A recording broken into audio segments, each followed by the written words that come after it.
kita sebenarnya tidak punya kriteria ya. Kita latar belakangnya yang paling gampang adalah menilai karya itu sebagai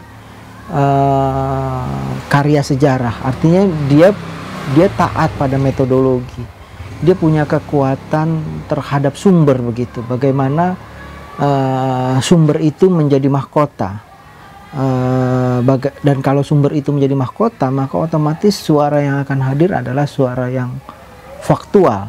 Tapi kadang-kadang juga kita mementingkan sifat sejarah yang visioner, artinya ada kepentingan-kepentingan tertentu yang ingin kita suarakan.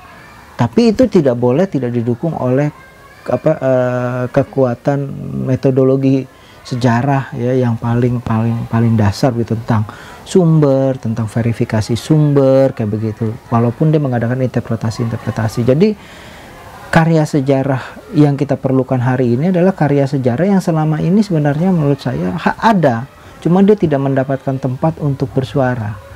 Dia ada di universitas-universitas, di lembaga penelitian di Indonesia maupun di luar negeri, dihasilkan oleh para historian.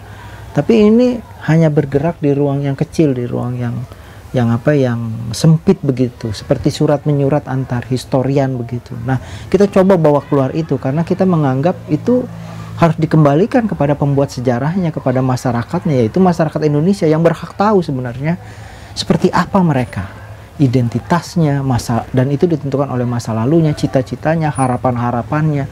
Itu yang coba kita hadirkan, siapa saja yang memainkan peranan, kenapa dia kok tidak ada di dalam album sejarah Indonesia. Nah, ini menjadi persoalan bagi kami. Sejarah Indonesia itu seperti album keluarga. Apabila ada satu tempat masa dari bagian masyarakat Indonesia mau dengan latar belakang etnis maupun ideologis itu tidak ada, maka menurut saya album keluarga itu rusak, album keluarga itu hilang,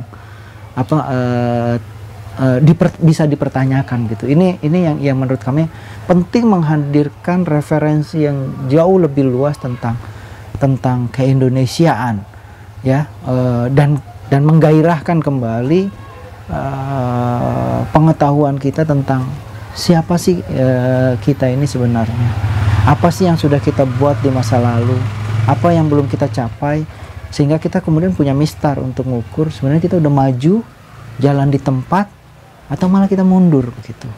Ini yang menurut saya penting. Artinya kami di komunitas bambu itu percaya betul ya, bahwa hidup memang dijalani ke depan tapi dipahami ke belakang.